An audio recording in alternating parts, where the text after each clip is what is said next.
Good morning. On this Saturday, we will look at Proverbs 22 through 25. We'll add one of tomorrow's Proverbs chapters to today.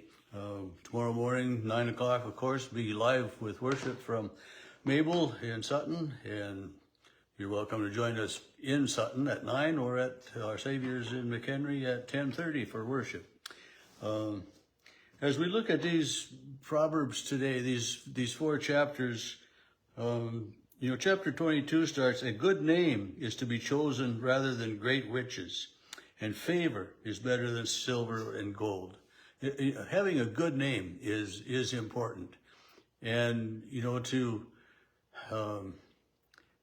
be well thought of and to be respected, to be known as an honest and upright person, to be known as one whose word is good, who you can trust to, carry out the tasks that are given.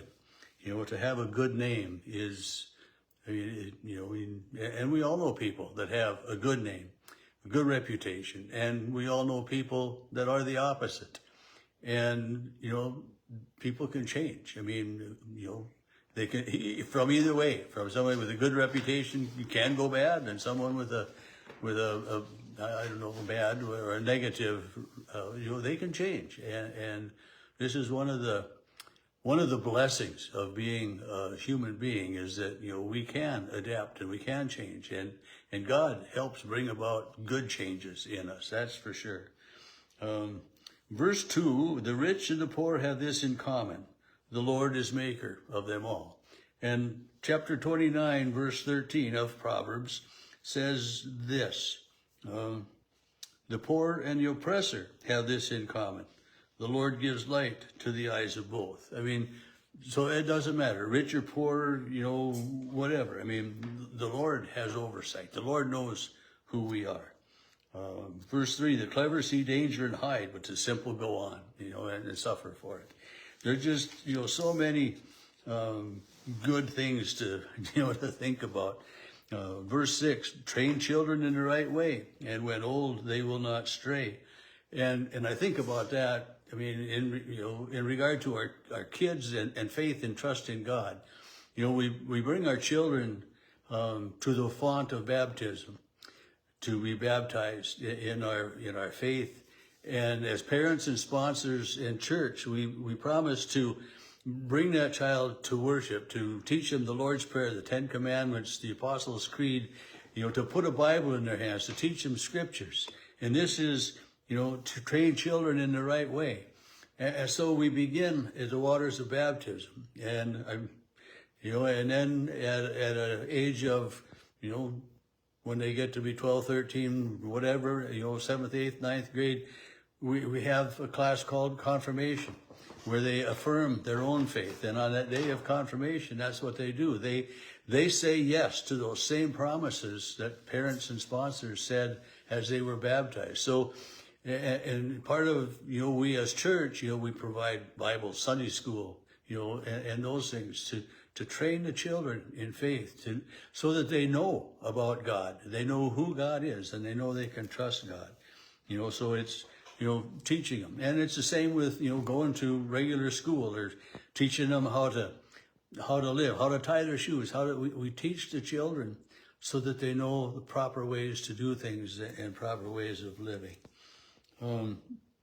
Starting in verse 17, the Bible I got here says the words of the wise, where I read this morning says 30 wisdom sayings, or 30 sayings of the wise. And that goes on through the majority of the rest of this chapter and through chapter 24. They're kind of, rather than, one verse lines, there's, 5, 6, 7 verses that may tie together, and so they're a little bit more lengthy, but, again, words to the wise, and just reminders for us of how we should live. And, do not, verse 22, do not rob the poor because they're poor, or crush the afflicted at the gate, for the Lord pleads their cause.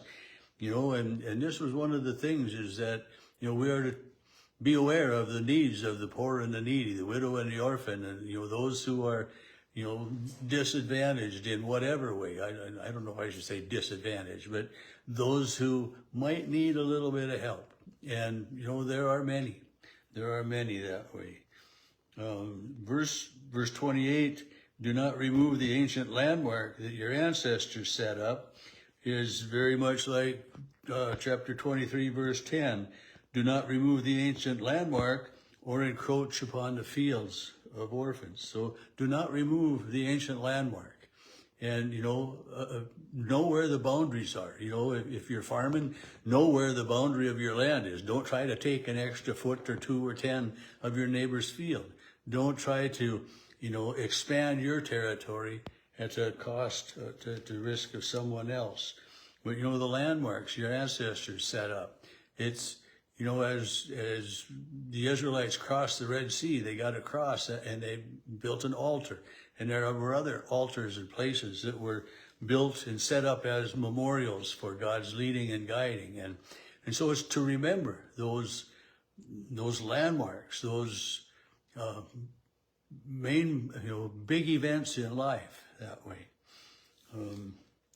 Verse 4 of chapter 23, do not wear yourself out to get rich. Be wise enough to desist. When your eyes light upon it, it's gone, and suddenly it takes wings, Riches don't always bring happiness. There's, not that there's anything wrong with being rich. I've said that before too, but, don't make that your only goal. It's, don't say that I just need just a little bit more, because that's, if we always need that little bit more, we're never going to be satisfied. So it's to learn to be content with what we have and who we are. Not that, we continue to work and strive forward, but if we can't accept who we are and what we have and be content in our lives, the stress of always having to have more is the downfall of many. Verse 17 of chapter 23, do not let your heart envy sinners, but continue in the ways of the Lord. And, don't let your heart envy, really anybody in what they have, but just, it's again that be content. Verse 25 of chapter 23, let your father and mother be glad. Let her who bore you rejoice. There's good words in here again for fathers, mothers, and children. My child, give me your heart, let your eyes observe my ways, is verse 26.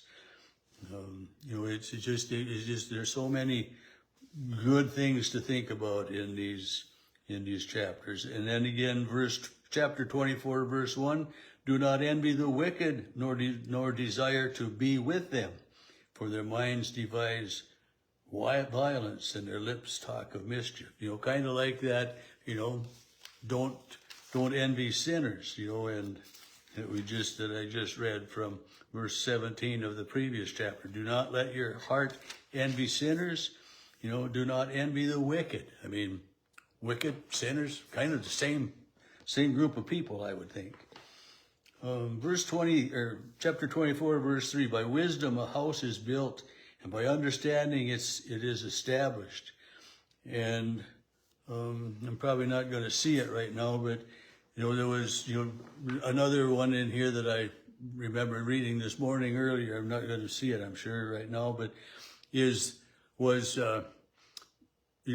plant your fields and take care of that before you build your house. If you spend all your time building your house and not taking care of your fields, your income, that's not so good either. Chapter 24, verse 8 and 9, whoever plans to do evil will be called a mischief maker. The devising of folly is sin, and the scoffer is an abomination to all. Verse 26, one who gives an honest answer gives kisses on the lips. We appreciate those who are honest with us. Verse 29, do not say, I will do to others as they have done to me. Don't seek revenge. Chapter 25, verse 4, take away the dross from the silver and the silversmith can work with it, to get rid of the impurities, take the impurities out of your life, ask for that grace and forgiveness. And the last thing I want to mention this morning is verses 6 and 7 of chapter 25. Do not put yourself forward in the king's presence or stand in the place of the great, for it is better to be told, come up here, than to be put in a lower place in the presence of a noble. And that, did Jesus know about these Proverbs? I mean, he talked about, at the banquet, at the places of honor in Luke 14, beginning verse 7. Jesus is telling a parable, but, he's using this image, don't sit at a place of honor, lest someone say, someone else more important is here. You have to move down to a lower place on the table. But to, be humble and to, just accept that, you're not the most prominent person or whatever it might be. But it's just, there's times as I read through so much of the Old Testament, I see that Jesus and Paul and the apostles, I mean, these Israelites, they knew what was in the Bible. They knew what was in their Hebrew scriptures, and they learned life lessons from it. And this is what they are, a lot of good life lessons for you and me.